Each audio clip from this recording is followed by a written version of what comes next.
Hello, everybody. Today we're going to talk about what happened in Hempstead, New York, when the Evergreen Charter School went to bat with the local school district on behalf of their special education students. Hello, everybody, and thank you for watching Real School Talk. The IDEA is a law. It stands for Individuals with Disabilities Education Act, and it governs how the federal government and states and local school districts have to handle children who have special needs. So there's a charter school on Long Island in Hempstead called the Evergreen Charter School, and they were trying to advocate for certain services on behalf of some of their students with special needs. They asked the Hempstead School District for IEPs, which is an individualized educational plan for each of these students who had been in that district, and for certain services. They weren't getting what they wanted. So they called the Northeast Charter School Network. So I'd like to welcome as my guest, Harold Hines, the legal director of the Northeast Charter School Network. How you doing, Harold? I'm good, Charlie. Thanks for having me.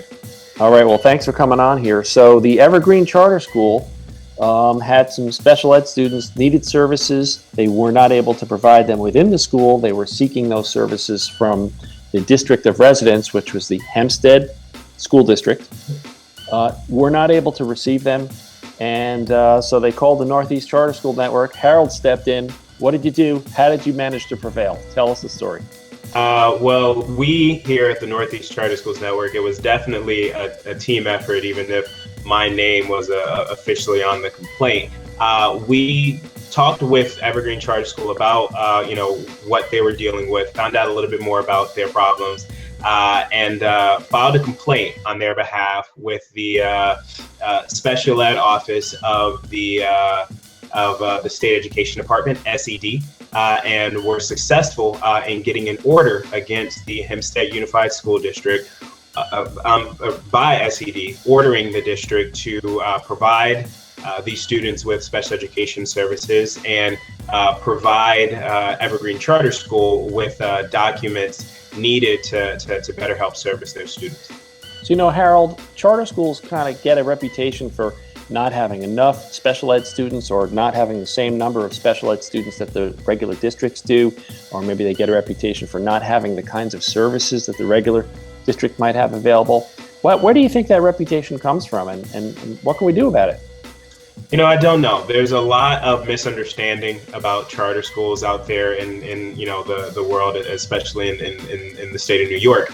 But one thing that we see consistently is great schools like Evergreen trying hard to serve and service all of their students. But for whatever reason, they find that they have issues with the district where there are forces in play that kind of sort of try and stymie many of those efforts. And that's where we can come in and try and help, like we did here in filing this complaint on behalf of Evergreen students.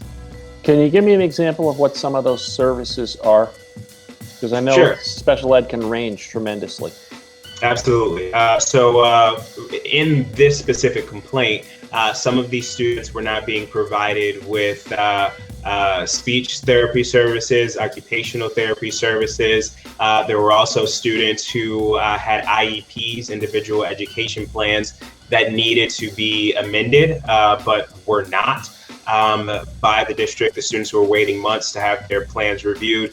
There was also a student who Evergreen Charter School had referred to the district for evaluation. They recognized that this student needed services, but the district waited months to actually have that student evaluated.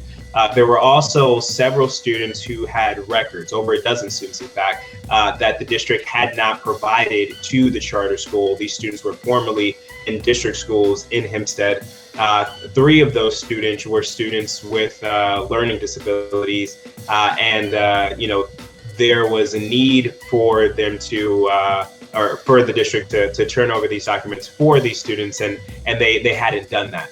There is a legal obligation on the part of the district to provide these services. We pointed to the specific laws and specific regulations relating to each allegation that we made, pointing to where the district had the obligation to do something or provide something. and just pointed using, the fact that we had at issue, showing that the district hadn't been providing those services. Got it. So you heard it here, folks. If your charter school needs services from the local district and isn't receiving them, what do you do, Harold? You can contact us. This is a service that we can provide our member schools. We are happy to. I know that oftentimes, our members probably forget some of the services that we provide. This is one of them. This is a major advocacy effort that resulted in several students at this school who were not receiving services now receiving services. This is something that we can help not just Evergreen with, but all of our member schools. And I should emphasize that this was not actually a lawsuit, but it was just you stepping in and providing some administrative help and getting some oversight on the part of the SED in the direction of the school district, right? That's correct. So I know you are involved with a bunch of lawsuits, and one very big one, which is Brown versus New York. So I'm going to ask you to come back on another episode and talk about that one, okay? I'd be absolutely happy to. Looking forward to it. All right, Harold, thanks again.